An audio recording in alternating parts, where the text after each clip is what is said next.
Cameron will be making a True Lies TV show for CBS. What is it with CBS in 1991 all of a sudden? 1991, 92.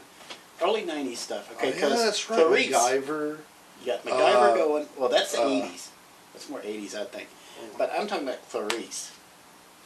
Nobody has done anything. Clarice is a spin-off from the Silence of the Lambs movie.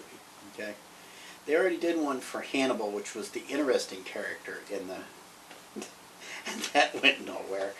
So now they're doing it with Clarice. Okay, let me explain something. Okay, honestly, I and she who will not be named here sat down. We tried to watch Clarice. I wanted to watch Clarice. Now hold on, that puts you one up on me. I'll admit, you outsmarted me on that one. Sat down and watched about 15 minutes of Clarice, and I had to turn it off because, I swear to God, in the script, aside from the fact that they are setting Clarice up to be the biggest Mary Sue since Batwoman season 2. There's fun. I haven't even decided to do or that. Batwoman season 1 even. I never even made it through the first season.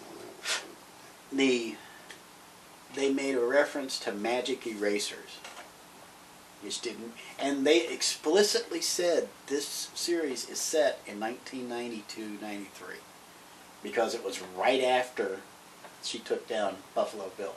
Okay, spoilers if you've never seen Silence of the Lambs.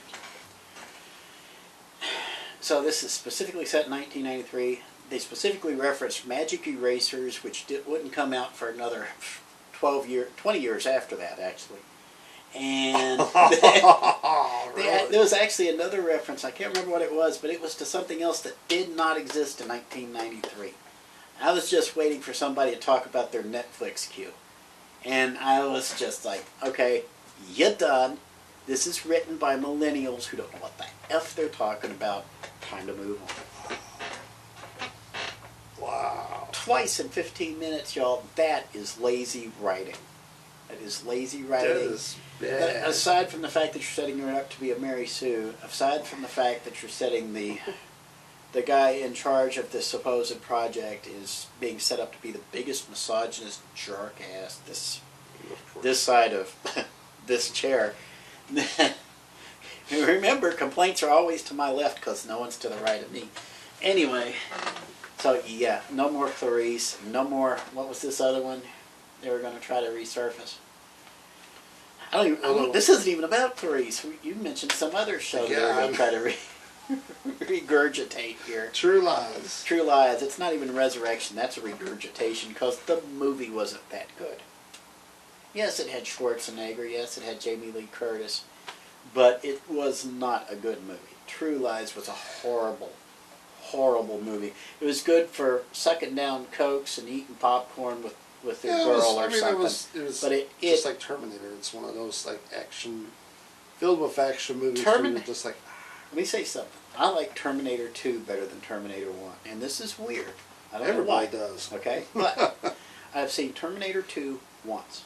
I have seen the original Terminator 5 times. And they made many more after that, and people to this day say the second one's the only one you need to watch. Right. Second one's I would recommend watching, if you're going to watch Terminator, watch the first one and watch the second one. Or better yet, watch the second one, then watch the first one, because then you get the time screw up and everything, and you're totally confused, just like anybody who tries to write a Terminator film would be. Yeah. Anyway, what were we talking about? For God's sake. True Lies. True Lies. You see how much of an effect True Lies ever had on me. So anyway, there's that video. So, moving on. It's kicking ass. Kicking ass. Kicking ass is what we do. Kicking ass. Kicking ass. Iron foot in the better shoe. We don't care whose ass we kick if we're ever all alone. We just stand in front of the mirror and try and kick our own.